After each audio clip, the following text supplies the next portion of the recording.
से ना रुके हम, मर्जी से चले हम, बादल सा गरजे हम, सावन सा बरसे हम, सूरज सा चमके हम, स्कूल चले हम, स्कूल चले हम। Good morning students, welcome in NSQFIT classes. आज हम कम्युनिकेशन स्किल का चैप्टर नंबर 14 करने जा रहे हैं। जैसे लास्ट 2 चैप्टर में हमने about the family, about the habits, about the daily routines के बारे में यूज़ किया है। आज हमारा जो चैप्टर है उसका जो टॉपिक है वो डायरेक्शंस के बारे में, कि how to asking the directions, कि आप डायरेक्शन किस तरीके से आप पूछ सकते हैं किसी से। जैसे आप कहीं भी रोड पे जा रहे हैं तो डेली हमें रिक्वायरमेंट आती है कि आप डायरेक्शन पूछते हैं। तो इस चैप्टर में हम डायरेक्शन के बारे में यूज़ करेंगे कि how to ask the direction in English. Have you ever been lost and ask others for direction. जैसे आप कहीं भी गुम हो जाते हैं तो आप नॉर्मली क्या पूछते हैं, डायरेक्शन पूछते हैं कि किधर जाना है। Have you sometimes given direction to others, या कई बार आप दूसरों को भी डायरेक्शन देते हैं कि आप इधर चले जाइए। In this lesson you will learn to ask and give clear direction in a place. इस चैप्टर में हम ये पढ़ेंगे कि आप किस तरीके से डायरेक्शन दे सकते हैं या ले सकते हैं। नाउ आस्किंग फॉर डायरेक्शन, अगर हमें किसी से रास्ता पूछना है कि हम, देन एक्सक्यूज़ मी, तो स्टार्ट किससे करेंगे, सबसे पहले एक्सक्यूज़ मी से, क्योंकि वो हमारे लिए एक अननोन पर्सन है। और अननोन पर्सन से जब भी हम बात करना स्टार्ट करते हैं तो क्या यूज़ करेंगे, सबसे पहले excuse me. Can you please tell me the way the national bank, क्या तुम मुझे बता सकते हो कि नेशनल बैंक कहाँ पे है। Then excuse me which way is the railway station, या रेलवे स्टेशन का कौन सा रास्ता है। Excuse me do you know the way to the Gandhi national museum, क्या तुम मुझे गांधी नेशनल म्यूज़ियम का रास्ता जानते हो तुम। तो इस तरीके से जैसे नॉर्मली हम डिस्क्राइब करते हैं कि how to we ask the direction. Can you tell me the direction for reaching your home from the town hall, क्या तुम मुझे बता सकते हो कि टाउन हॉल से तुम्हारा घर किधर है, या उसकी डायरेक्शन तुम मुझे समझा सकते हो। तो ऐसे नॉर्मली हम चीज़ें पूछते हैं। Now the other person will usually tell you in which directions should go, कि इधर जाइए, हाउ फार कितनी दूर है, and where you need to take turn, और कहाँ से हमें टर्न लेना है।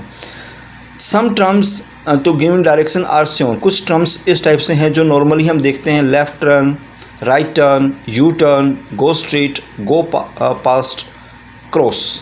तो इस तरीके से हम नॉर्मली चीज़ें बताते हैं कि लेफ़्ट में घूम जाइए, राइट घूम जाइए, या यहाँ से यू टर्न लीजिए, सीधे जाइए, तो क्या बोलते हैं इसको, गो स्ट्रेट, गो पास्ट, यहाँ से चले जाइए, क्रॉस द रोड की क्रॉस करिए। तो दैट इज़ द वे, कि इस तरीके से आप बता सकते हैं। नाउ थैंकिंग अदर्स, कि ये हमेशा ध्यान रखिए कि दूसरे बंदे का थैंक्स करना बहुत ज़रूरी है। जिसे आप डायरेक्शन पूछते हैं और पोलाइटली उसको आंसर देना बहुत ज़रूरी है। जैसे thank you, this is to the polite way to answer when anyone help you. अगर कोई भी बंदा आपकी मदद करता है तो थैंक यू एक बहुत ही पोलाइट वे है, बहुत आराम से एक तरीका है कि आप जिसमें आप क्या बोल सकते हैं, थैंक यू बोल सकते हैं। Thanks it means the same things, ये भी थैंक यू की तरह से ही है, बट इट मोर कैजुअल। लेकिन ये नॉर्मली हम कब यूज़ करते हैं, कैजुअल तरीके से यूज़ करते हैं जब हमारा कोई नॉन पर्सन हमारी मदद करता है। नॉन पर्सन का मतलब कोई भी आपका फ्रेंड है या आपका फैमिली मेम्बर है। आई अप्रिशिएट विद, आप चीज़ों को अप्रिशिएट भी करें। This is one more polite way to answer when someone does something for you. अगर आप कोई भी बंदा आपके लिए कुछ भी करता है तो आप उसको यूज़ करें आई अप्रिशिएट दैट, कि उसकी तारीफ़ करें। आई रियली अप्रिशिएट दैट, कि मैं वास्तव में अप्रिशिएट हूँ।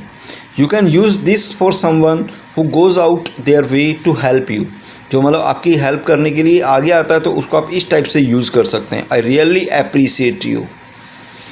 When other thank you, you should accept by saying welcome और you are welcome। जब आपको कोई बंदा थैंक यू बोलता है तो आप उसको लास्ट में आंसर क्या देंगे, वेलकम या यू आर वेलकम। ये नॉर्मल लाइफ में आप अपनी डेली उसमें इंक्लूड करिए, इस टाइप से वर्डिंग करना, थैंक्स, थैंक यू या I appreciate. That is the words जो आपके कम्युनिकेशंस को बहुत ऊपर हाई लेवल पे लेके जाएंगे।